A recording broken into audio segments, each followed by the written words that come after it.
ایک رائے یہ ہے کہ ایک وقت میں آ کر جنت بھی ختم ہو جائے گی، روح انسانی جہاں سے صادر ہوئی تھی نہیں لوٹ جائے گی، ذات بات یہ ہے ذرا ٹیڑھی کھیر، یہ صرف صوفیہ کا قول ہے، اگرچہ عقلی ہے، منطقی ہے، لیکن یہ کہ میں اب یہ آپ سے عرض کر رہا ہوں کہ میں اس دوسری رائے کا بھی قائل ہوں، انا للہ و انا الیہ راجعون، عشرت قطرہ ہے دریا میں فنا ہو جانا۔ اہل سنت کا اجماعی عقیدہ یہ ہے کہ جنت اور دوزخ دونوں ابدی ہیں، ہمیشہ ہمیشہ ہمیشہ ہمیشہ، کوئی اختتام نہیں ہے نہ جنت کا نہ دوزخ کا۔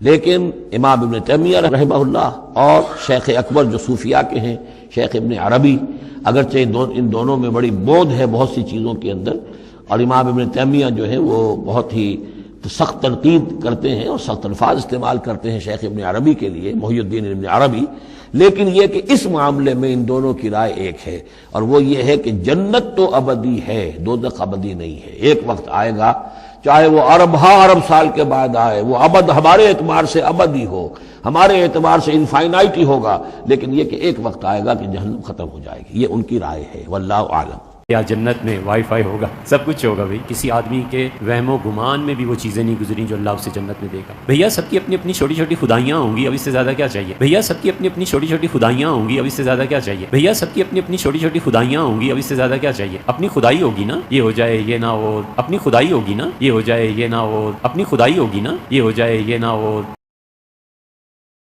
کیا جہنم اور جنت ابدی ہیں مسلمان اور کافر کے لحاظ سے؟ دیکھیں قرآن کا جو اسلوب ہے وہ تو بالکل یہی بتا رہا ہے کہ جنت اور جہنم ابدی ہے۔ اختلاف جو پایا جاتا ہے وہ دوزخ کے کیس میں ہے، اور وہ بھی قرآن میں نہیں ہے، چند علماء کی رائے ہے۔ اس میں ٹاپ آف لسٹ صوفیوں کے امام جو محی الدین ابن عربی ہیں، اور سلفی اہل حدیث وہابیوں کے امام ابن تیمیہ، حالانکہ دونوں بالکل 180 ڈگری عقیدے رکھتے ہیں۔ ابن تیمیہ تو محی الدین ابن عربی کو مسلمان بھی نہیں سمجھتے، آپس میں ان کے 200 سال کا فرق ہے، محی الدین ابن عربی پہلے ہیں، ابن تیمیہ بعد میں آئے، لیکن اس کے باوجود دونوں کا یہ نظریہ ہے کہ ایک نہ ایک دن جہنم ختم کر دی جائے گی۔ اہل سنت کا اجماعی عقیدہ یہ ہے کہ جنت اور دوزخ دونوں ابدی ہیں، ہمیشہ ہمیشہ ہمیشہ ہمیشہ، کوئی اختتام نہیں ہے نہ جنت کا نہ دوزخ کا۔ لیکن امام ابن تیمیہ رحمہ اللہ اور شیخ اکبر جو صوفیاء کے ہیں، شیخ ابن عربی، اگرچہ ان دونوں میں بڑی بود ہے بہت سی چیزوں کے اندر، اور امام ابن تیمیہ جو ہے وہ بہت ہی سخت تنقید کرتے ہیں اور سخت الفاظ استعمال کرتے ہیں شیخ ابن عربی کے لیے، محی الدین ابن عربی، لیکن یہ کہ اس معاملے میں ان دونوں کی رائے ایک ہے، اور وہ یہ ہے کہ جنت تو ابدی ہے، دوزخ ابدی نہیں ہے۔ ایک وقت آئے گا، چاہے وہ ارب سال کے بعد آئے، وہ ابد ہمارے اعتبار سے ابدی ہو، ہمارے اعتبار سے انفائنائٹی ہوگا، لیکن یہ کہ ایک وقت آئے گا کہ جہنم ختم ہو جائے گی، یہ ان کی رائے ہے، واللہ اعلم۔ اور بیسک پرنسپل انہوں نے یہ گھڑا ہے کہ جنت کے لیے جب بھی قرآن میں لفظ آیا وہ آیا خالدین فیہا ابدا، کہ جنتی جنت میں رہیں گے ہمیشہ ہمیش، جبکہ جہنم کے لیے آیا ہے خالدین فیہا، جہنمی رہیں گے جہنم میں ہمیشہ۔ وہ کہتے ہیں ابدا کے الفاظ نہیں ہیں، تو وہ بھی میں نے ان کی ڈاکٹرن توڑی تھی کہ قرآن میں موجود ہے خالدین فیہا ابدا، جہنمیوں کے لیے بھی وہ آیات بھی موجود ہے۔ ماڈرن ایج میں اس مسئلے کو دو بڑے بندوں نے اٹھایا، جس طرح وہاں وہ 180 ڈگری ہے نا، یہاں پہ بھی دو بندے 180 ڈگری ہیں، ہمارے استاد ڈاکٹر اسرار صاحب رحمہ اللہ اور ہمارے استاد جاوید احمد غامدی صاحب حافظہ اللہ تعالی۔ دونوں نظریات میں ایک دوسرے کے بالکل خلاف ہیں، لیکن دونوں اس ماڈرن ایج میں اس مسئلے کو گود لیے ہوئے ہیں کہ جنت تو ہمیشہ کے لیے ہے، لیکن جہنم کبھی نہ کبھی اللہ تعالیٰ ختم کر دے گا کروڑوں اربوں سال کے بعد۔ اور دلیل وہ بزرگوں سے لیتے ہیں یا قرآن کی اس آیت سے لیتے ہیں کہ اللہ تعالیٰ نے فرمایا کہ جنتی جنت میں رہیں گے ہمیشہ ہمیش جب تک زمین و آسمان قائم ہے۔ یہ محاورتاً ایک بات ہو رہی ہوتی ہے قرآن میں، مگر تیرا رب چاہے۔ جو بھی معاملہ فرمائے. وہ کہتے ہیں اس میں جو آیا اور لیکن ساتھ آیا کہ تیرے رب کی عطا جو ہے وہ غیر محدود ہے. اس کا مطلب ہے جنت کے لیے آیا کہ اللہ تعالیٰ کبھی یہ نہیں چاہے گا کہ جنت ختم کر دی جائے. جہنم کے لیے جو ہے وہ اس طرح کے الفاظ نہیں آئے ہیں, اس لیے جہنم کے چانسز ہیں کہ ختم ہو جائے. تو یہ کورالٹیز بنا کے انہوں نے اس طرح کے رزلٹ نکالے ہیں.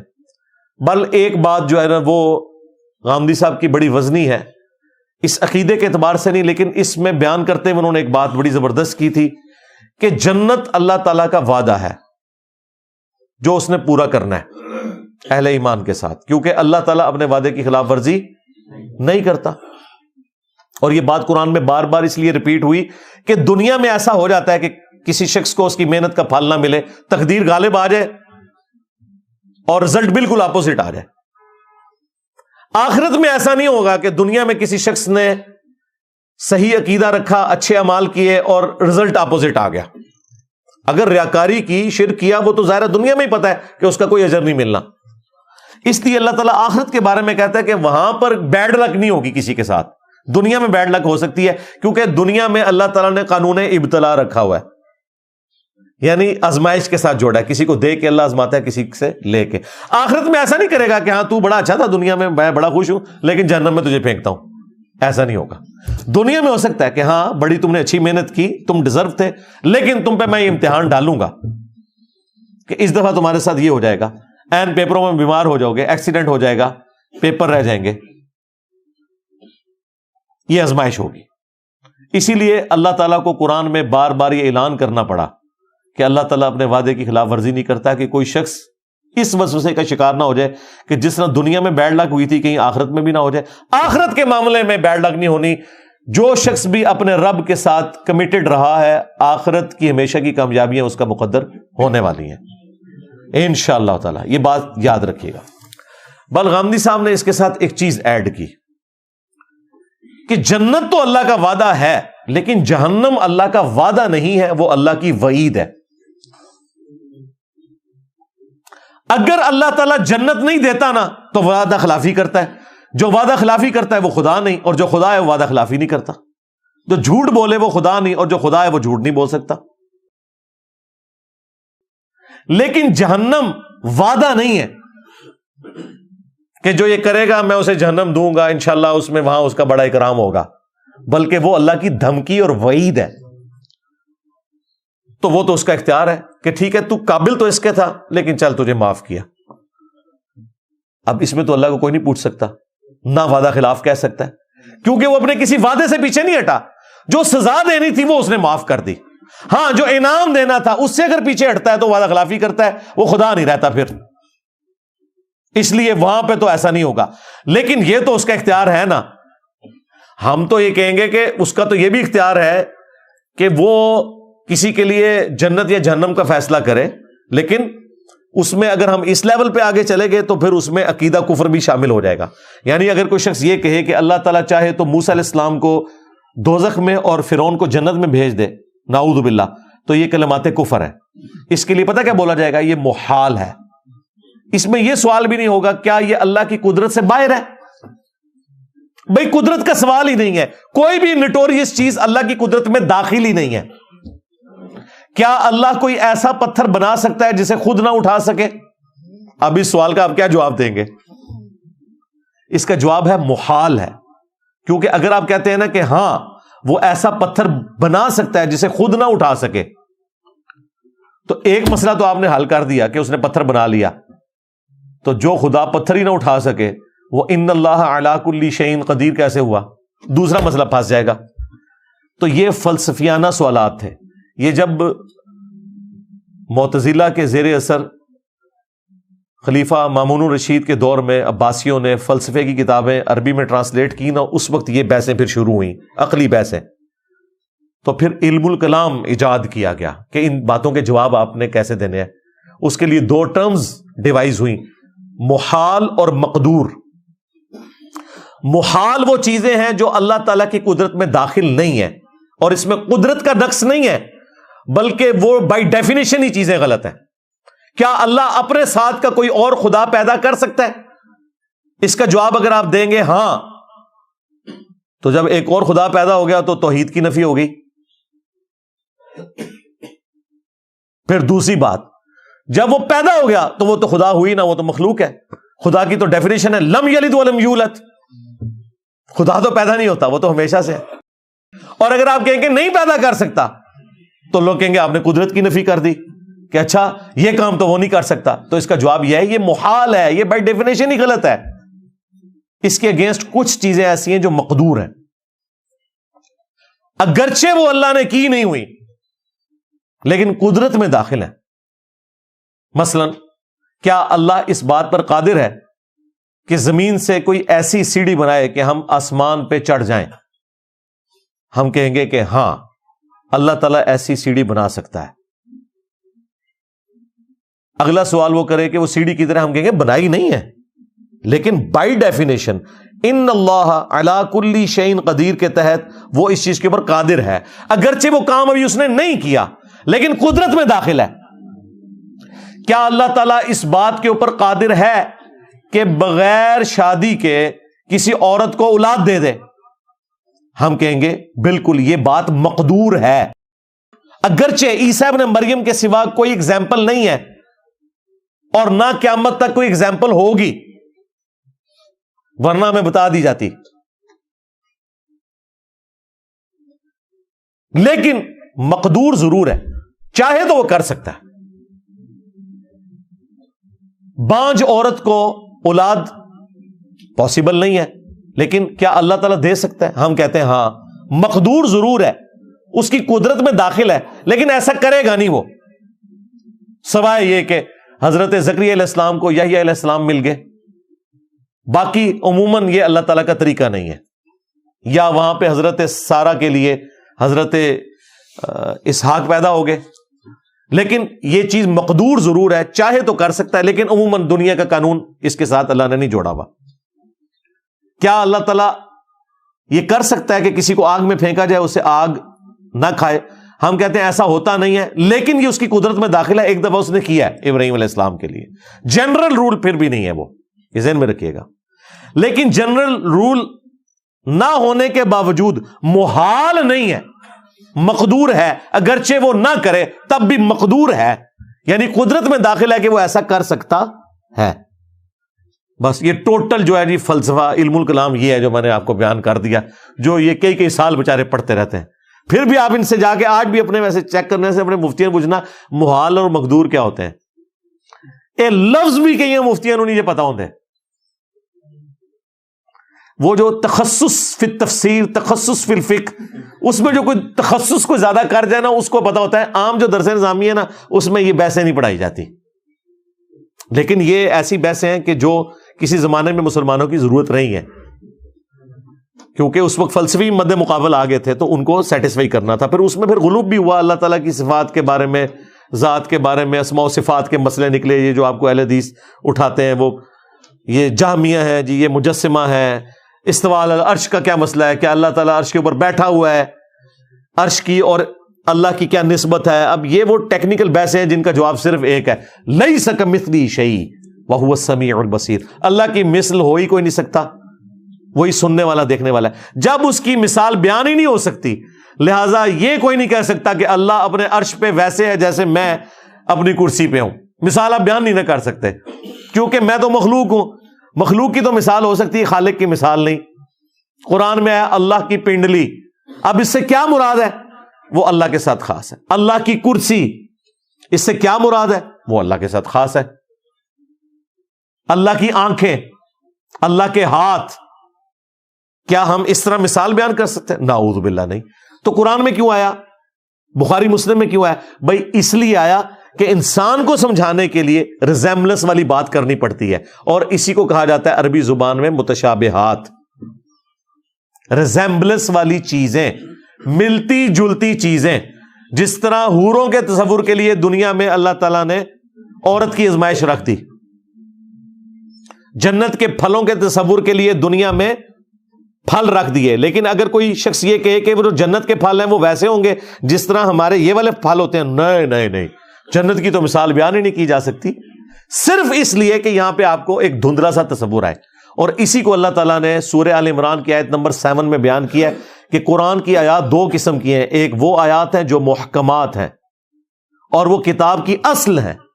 یعنی وہ کیا ہے؟ نماز پڑھو، شرک نہ کرو، ماں باپ کے ساتھ اس نے سلوک کرو، بدکاری سے بچو. جو جو اللہ تعالیٰ نے حکم دیے ہیں یا جن نافرمانی کے کاموں سے روکا ہے، یہ تمام ہے محکمات، اللہ کی طرف سے حکم. اور اللہ نے کہا کہ یہ کتاب کی اصل ہے. اور ساتھ ہی فرمایا دوسری ہے متشابہات، جن پہ صرف تم نے ایمان لے کے آنا ہے. ان کی تفصیلات اللہ کے ساتھ خاص ہیں. اور اہل علم بھی یہی کہتے ہیں کہ یہ سب کچھ ہمارے رب کی طرف سے، ہم سب پہ ایمان لاتے ہیں. اور ان کی جو معاملات ہیں، ان کی تفصیلات اللہ کے سپرد ہم کرتے ہیں. لیکن ساتھ یہ ہے کہ جن لوگوں کے دلوں میں ٹیڑھ پن ہے وہ متشابہات کے پیچھے پڑ جاتے ہیں. حالانکہ متشابہات کا علم تو اللہ تعالیٰ کے ساتھ ہے، لیکن جو علم میں راسخ لوگ ہیں وہ کہتے ہیں یہ سب کا سب ہمارے رب کی طرف سے ہے، ہم اس پہ ایمان لاتے ہیں. ہم بس اتنا ہی کہیں گے کہ ربنا لا تزغ قلوبنا بعد اذ ہدیتنا وہب لنا من لدنک رحمہ انک انت الوہاب. اے رب ہمارے دلوں کو ٹیڑھا نہ کرنا بعد اس کے کہ تو نے ہمیں ہدایت عطا فرمائی، اور ہمیں اپنے پاس سے رحمت عطا فرما اے عطا فرمانے والے، آمین. اور بخاری مسلم میں الفاظ ہیں، تم دیکھو کہ جو شخص متشابہات کے پیچھے پڑا ہے تو سمجھ لو یہ وہی شخص ہے کہ جس کے دل کے ٹیڑھا ہونے کا ذکر اللہ نے اپنی کتاب میں کر دیا. اور یہاں متشابہات کے پیچھے لوگ پڑے ہوئے ہیں. جی شہید زندہ ہے، جی تو زندہ سے تو مانگ سکتے ہیں. جی قرآن میں لکھا ہے، قرآن میں تو نہیں لکھا ہوا شہید زندہ ہے، نہیں لکھا ہوا ہے سرکار. قرآن میں لکھا ہے شہید زندہ ہے لیکن تمہیں اس کی زندگی کا شعور نہیں، یہ لکھا ہوا ہے قرآن میں. جب شعور ہی نہیں ہے تو پھر زندہ کہاں سے ہوا؟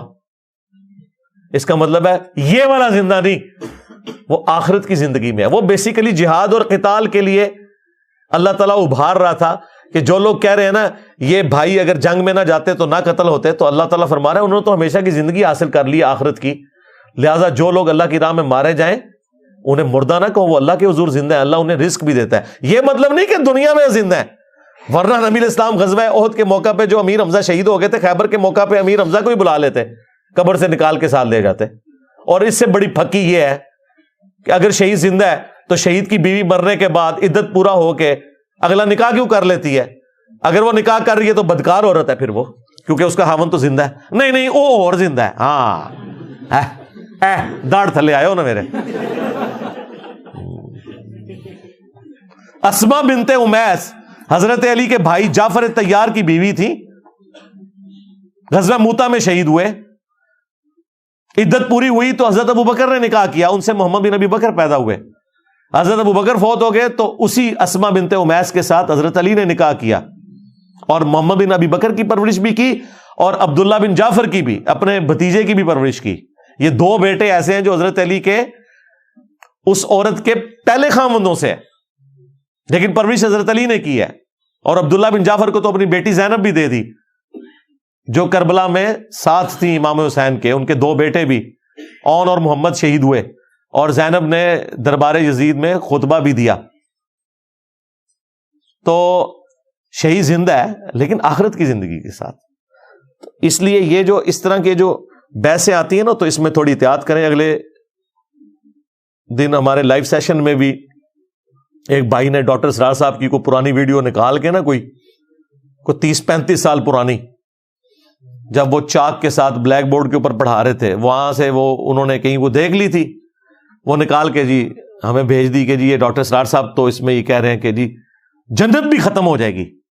میں نے کہا یار جہنم کے ختم ہونے کا تو انہوں نے کہا تھا کہ میرا نظریہ ہے، میرا ذاتی ایک کہنا ہے، لیکن جنت بھی ختم، پھر تو کام بھی مک گیا ہے. کیونکہ جنت اگر ختم ہو جانی ہے پھر تو یہ ساری تکلیفیں اٹھانے کی ضرورت ہی نہیں ہے، نعوذ باللہ. تو بیان القرآن میں تو ایسی، میں نے کہا کوئی بات نہیں، میں نے بیان القرآن سنا ہے، اس میں انہوں نے ان آیات کے اوپر پوری بحث کی ہے قرآن حکیم کی، لیکن اس میں انہوں نے صرف جہنم کے ختم ہونے کا ذکر کیا تھا، جنت کے ختم ہونے کا نہیں. تو خیر بعد میں انہوں نے ویڈیو بھیجی تو وہ ویڈیو میں واقعی ڈاکٹر سرار صاحب نے پتہ نہیں، اب وہ مسئلہ یہی ہے کہ جو بھی صوفیوں کے ساتھ بیٹھے نا اپنا بیڑا غرق کروا ہی لیتا ہے. تو وہ انہوں نے صوفیاء کے حوالے سے وہ وحدت الوجود کو کرتے کرتے پتہ نہیں گراف بنا کے انہوں نے کہا پھر ایک دن ایسا بھی آئے گا سارے ہی دوبارہ اللہ کی ذات ہی صرف رہ جائے گی اور پھر سب کچھ ختم کر دیا جائے گا. اور ایک رائے یہ ہے کہ ایک وقت میں آ کر جنت بھی ختم ہو جائے گی, روح انسانی جہاں سے صادر ہوئی تھی نہیں لوٹ جائے گی. ذات بات یہ ہے ذرا ٹیڑھی کھیر, یہ صرف صوفیاء کا قول ہے, اگرچہ عقلی ہے منطقی ہے, لیکن یہ کہ میں اب یہ آپ سے عرض کر رہا ہوں کہ میں اس دوسری رائے کا بھی قائل ہوں, میں اس دوسری رائے کا بھی قائل ہوں. انا للہ و انا الیہ راجعون, عشرت قطرہ ہے دریا میں فنا ہو جانا. توبہ توبہ, میں نے کہا جی ایسی تو جنت کے لیے پھر کوئی کوشش کرنی نہیں چاہیے, سیدھی سی بات ہے. ہاں ہم تو اس جنت کے حصول کے لیے کوشش کر رہے ہیں جس کا وعدہ اللہ نے اپنے پیغمبروں سے اپنی کتابوں کے ذریعے کیا ہے.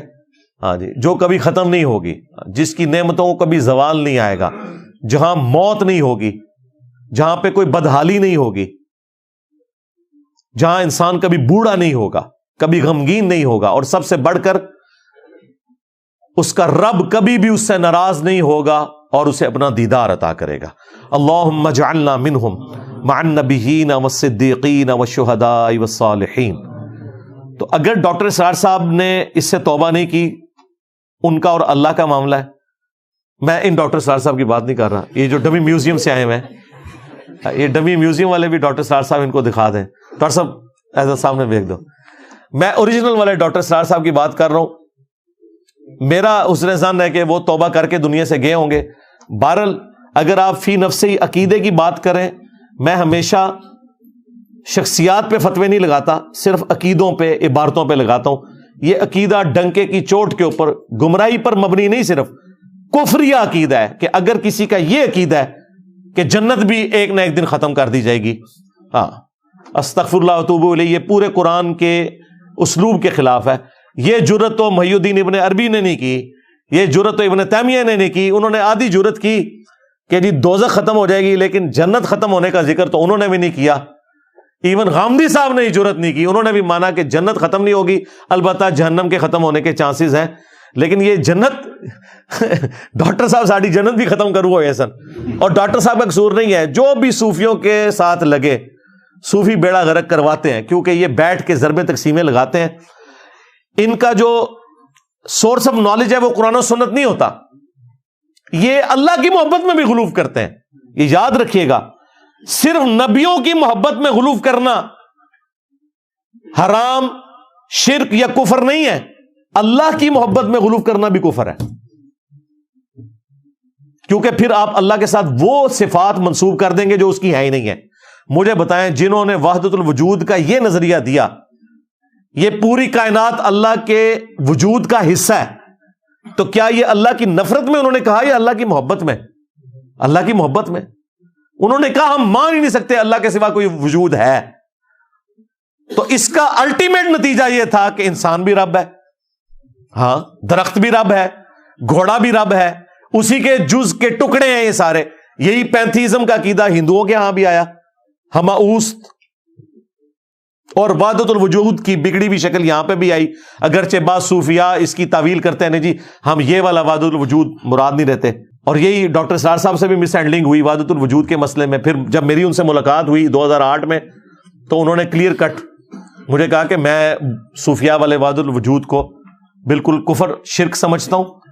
یہ ڈاکٹر اسرار کا وحدت الوجود ہے کہ اس کائنات کا وجود ایک ہستی کی وجہ سے قائم ہے, باقی میں خالق اور مخلوق کا وہ فرق سمجھتا ہوں, ہم اس کا حصہ نہیں ہے. میں نے کہا بس میرا اور آپ کا تو اختلاف اب ختم ہو گیا اس معاملے میں. انہی چیزوں پہ پھر اہل حدیثوں نے بھی ڈاکٹر اسرار صاحب کے اوپر فتوے لگائے تھے. بہرحال شکر ہے مجھے تو ان کی وفات سے 2 سال پہلے جو ملاقات ہوئی, انہوں نے کہا جی یہ ایسا نہیں ہے. لیکن یہ اب اتنے سالوں کے بعد ایک اور ویڈیو سامنے آئی ہے, وہ تو خیر بہت پرانی ہے ان کی ویڈیو, وہ کوئی 80s کی ویڈیو ہے.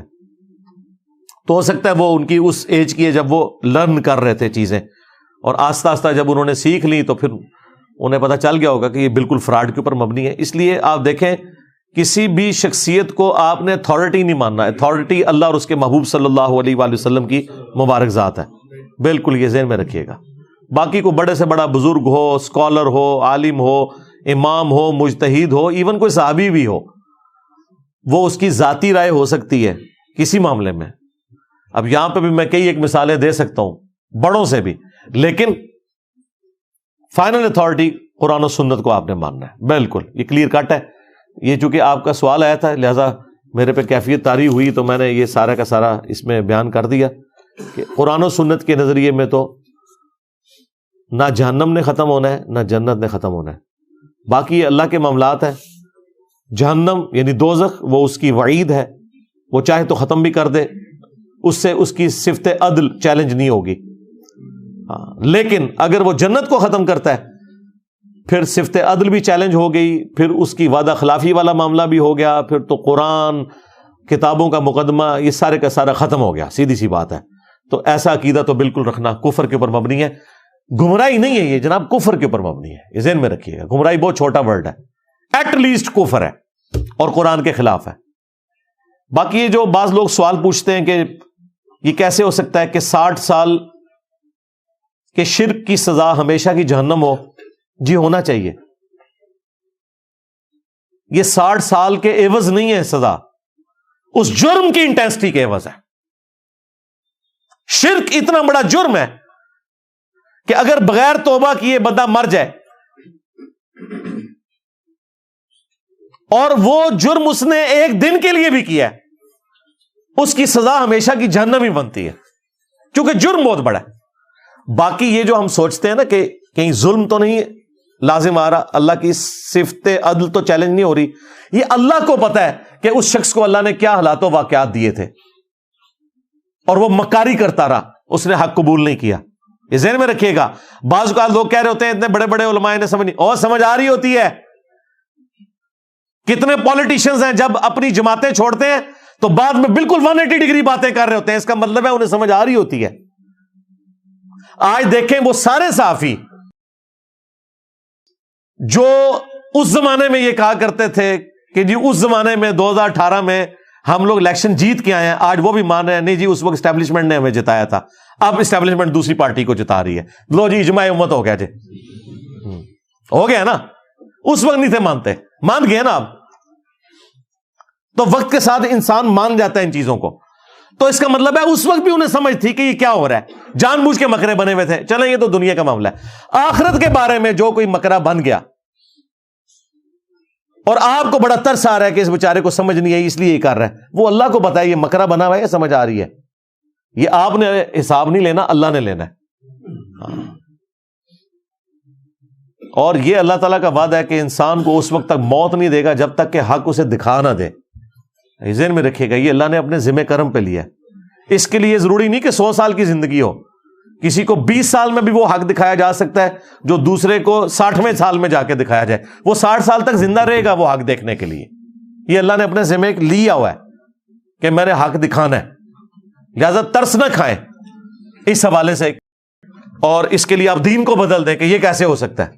نہیں، اس کی بجائے دعوت و تبلیغ کا کام کریں، لوگوں کو سچائی بتائیں تاکہ وہ ہمیشہ کی جنتوں کو حاصل کر سکیں اور اللہ تعالیٰ کے غضب کے مقام جہنم سے خلاصی پا سکیں. اللہم اجرنا من النار، اللہم انا نسألک جنت الفردوس مع النبیین والصدیقین والشہداء والصالحین، آمین. اور آخری بات میں اس میں کروں گا کہ اس کائنات میں توحید خدا کا کنسیپٹ ہی ایسا کنسیپٹ ہے کہ اگر کوئی ایک چیز اوور لک نہیں ہونی چاہیے تھی نا تو وہ خدا کا تصور ہے. روزانہ آپ کو سینکڑوں ہزاروں سگنلز ملتے ہیں، صرف اللہ اپنے ذات کے ساتھ پردے میں چلا گیا، اس کے علاوہ ہر چیز سامنے ہے، اس کی ذات سامنے نہیں ہے. باقی اس کی صفات کے ذریعے اس کی قدرتوں کا جو ظہور ہے وہ اتنا سامنے ہے کہ اللہ تعالیٰ سے زیادہ کوئی ظاہر چیز ہی نہیں ہے. کائنات میں اگر کوئی چیز اوور لک نہیں ہونی چاہیے تھی نا انسان کی نظر سے تو وہ ایک خدا کا کانسیپٹ تھا. لہذا اللہ تعالیٰ جسٹیفائی ہے کہ کسی شخص کو شرک کرنے کے سبب ہمیشہ کے لیے جہنم میں پھینکے. البتہ اگر وہ اس وعید سے خود ہی پیچھے ہٹے یا کسی کی سزا معاف کرنا چاہے تو ٹھیک ہے، لیکن وہ سزا اگر معاف ہوئی بھی، تھیوریٹیکلی میں بات کر رہا ہوں،